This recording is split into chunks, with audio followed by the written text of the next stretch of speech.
bani yin budewa. Kaunar ke kullum karuwa take cikin kalbina. Sassan shigigin ka cika a tambayanin kauna. So da kaunar Jamila sun zamo aikina. Barci idan na farka sunan gizan zanawa.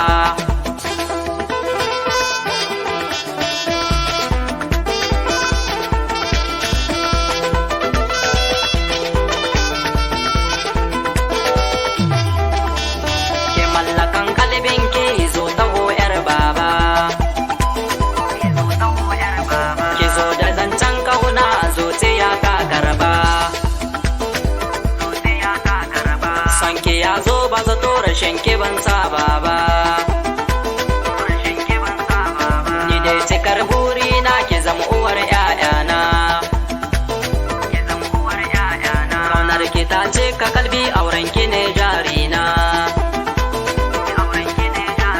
Na ganki a gefe na muna ta zancen kauna. Bakin ciki zai warke idan ki